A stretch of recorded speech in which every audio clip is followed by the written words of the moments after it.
Selain XX atau XY, yaitu penentuan jenis kelamin pada manusia dan sebagian besar makhluk hidup, ada juga tipe penentuan jenis kelamin atau determinasi seks yang kemudian berbeda.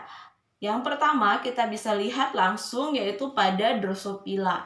Nah, Drosophila atau lalat buah ini tipenya tidak hanya ditentukan dari genosom atau kromosom kelamin saja, tetapi juga ditentukan dari jumlah autosom.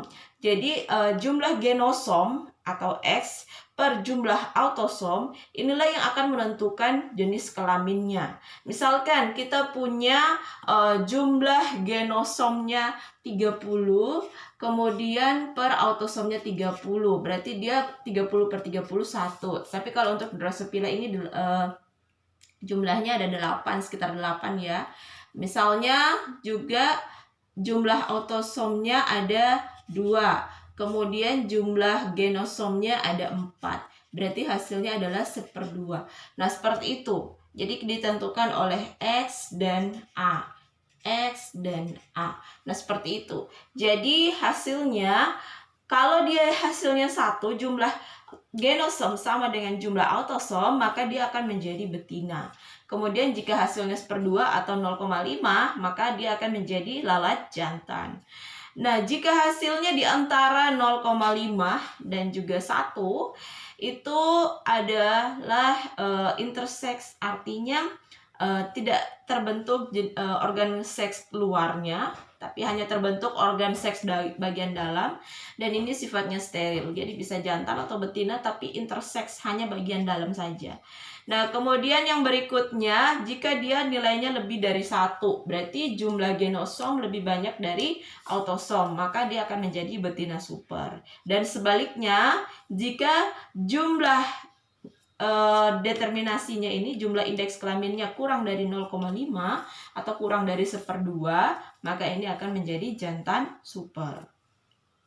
Next, yang berikutnya, kalau ini lebih mudah, untuk Orthoptera dan Hemiptera atau golongan belalang, kutu daun, kemudian kecoa dan teman-temannya.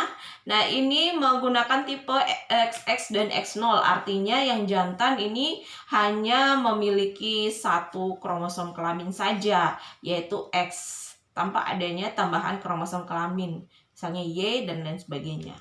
Kemudian yang berikutnya ada tipe yang berbeda karena mungkin bentuk kromosomnya sedikit berbeda. Ini adalah tipe kromosom kelamin pada burung, ikan, dan kupu-kupu.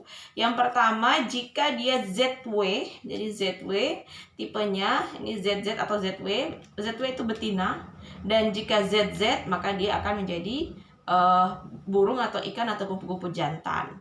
Kemudian yang terakhir, ini adalah tipe haploid diploid, yaitu pada golongan Hymenoptera. Hymenoptera ini golongan lebah, rayap, yang menganut sistem kasta di koloninya. Jadi mereka berkoloni dan sistemnya kasta. Kalau kalian pelajari, kasta itu ada 4 tipe, ada ratu, kemudian ada lebah pekerja, kemudian ada lebah pejantan, dan ada lebah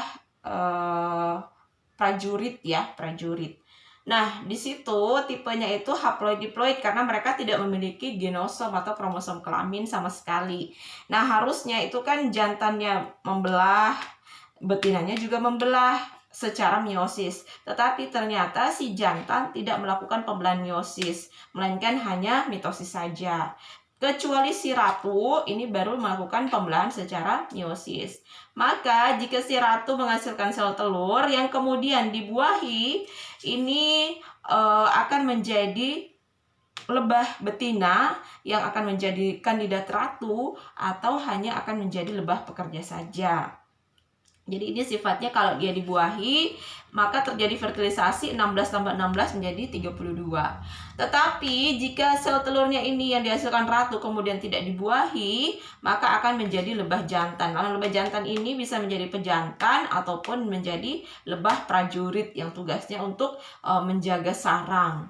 Nah, jadi pembuahan seperti ini, proses terbentuknya organisme seperti ini tanpa adanya pembuahan. Kalau ini pembuahan fertilisasi tetap, tapi kalau ini tidak dibuahi tetapi tetap menghasilkan organisme, maka ini kita sebut sebagai parthenogenesis.